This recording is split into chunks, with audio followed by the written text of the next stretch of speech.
जय हिंद। आप सभी को अपना हेल्प स्टडी में स्वागत है। आइए, पिछले क्लास में हम जहाँ तक मैथ पढ़ चुके थे, आज हम उसके आगे सीखने का प्रयास करते हैं। यहाँ पे क्वेश्चन है कि अभाज्य गुणनखंडन विधि द्वारा एचसीएफ और एलसीएम ज्ञात करें। अभाज्य गुणनखंडन विधि द्वारा एचसीएफ और एलसीएम ज्ञात करें। क्वेश्चन क्या है? 12, 15, 21। तो 12 को पहले अभाज्य गुणनखंड कीजिए, तो 2, 2 और 3, 2 दूनी 4, 4 तिया 12।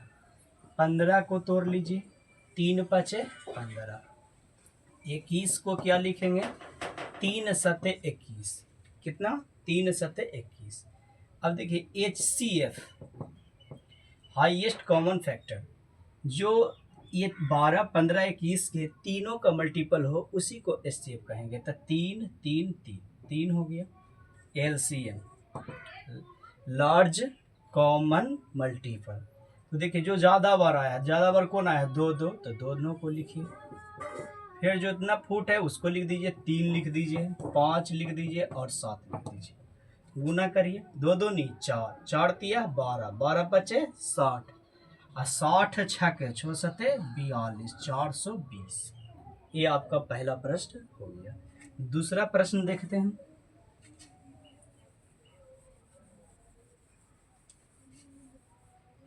दूसरा प्रश्न क्या है? दूसरा प्रश्न है तीसरा प्रश्न।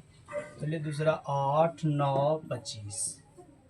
8, 9, 25 बनाइए। कितना तो आसान है। 8 के क्या लिख सकते हैं? 2 दूनी 4, 4 दूनी 8। 9 को क्या लिखेंगे? 3 तिया 9, 25, पचड़े 25 हो गया। HCF निकालिए। क्या है कॉमन? कुछ नहीं, तो 1। LCM निकालिए। सब 2 देखिए 3 बार आया है, 3 आया है 2 बार, 5 आया है 2 बार। गुना कर लीजिए, 25 200, 200 नमा 1800। कैसे गुना किए? 25 200, 200 नमा 1800। ठीक है, अगला प्रश्न देखते हैं। इसी प्रकार सभी प्रश्न बनेगा।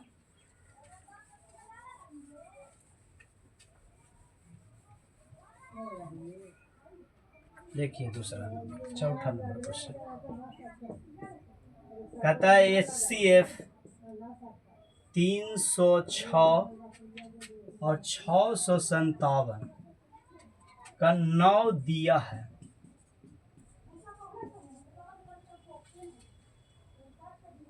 तो LCM ज्ञात करें। मैंने LCM बराबर व्हाट, आप ऐसे भी लिख सकते हैं LCM ज्ञात करें। क्या बोला है? HCF 306, 657 बराबर 9 दिया गया है, तो LCM ज्ञात करें। आप फार्मूला पढ़ चुके होंगे। LCM बराबर होता है पहली संख्या गुने दूसरी संख्या बटा HCF।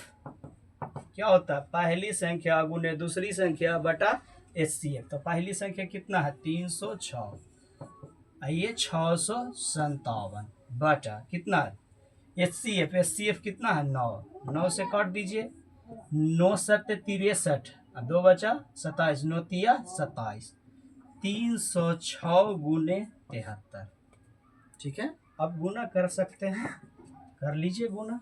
306 गुने 73, छोतिया 18, 3 तिया 9, 9 6 42, बाकियात में 4, ये 42 हो जाएगा। आइए 7 21, 8 3 9 4 3, 9 4 13, 2 ये 2, 22,338।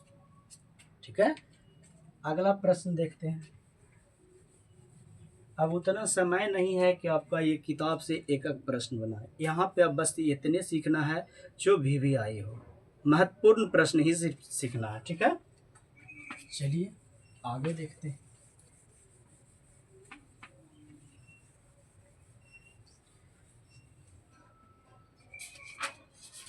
अगला है सिद्ध करने वाला, है ना। उससे पहले शांत अशांत पढ़ लेते हैं। निम्नलिखित निम्नलिखित परिमेय संख्या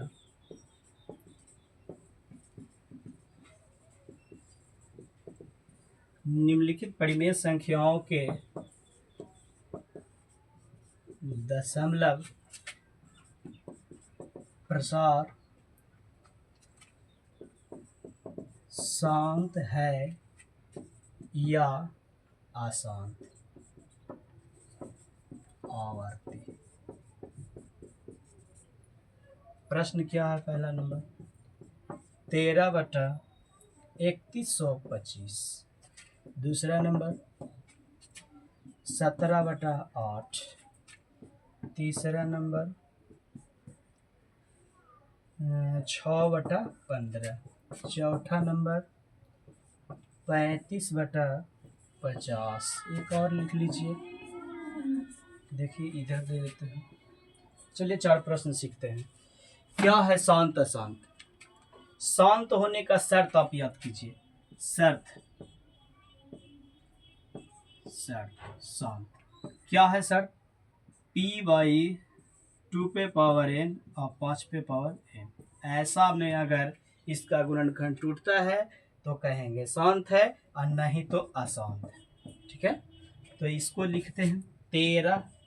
3125 के क्या लिख सकते हैं? 5 पे पावर 5, 5 25। देखिए 5 के पावर 5 लिखेंगे तो 5 गुने 5 गुने 5 गुने 5, 5 25, 25 25 125, 125 25 625 और 625 गुने करेंगे तो 3125 आ जाएगा।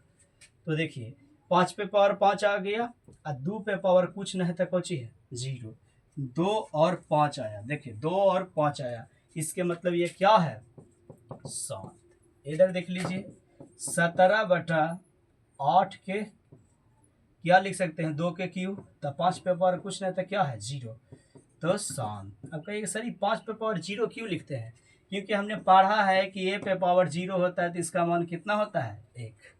ठीक है, इसको देखते हैं 2 तिया 6, 5 तिया 15, 2/5, तो 2 पे पावर 0, ये क्या है? शांत।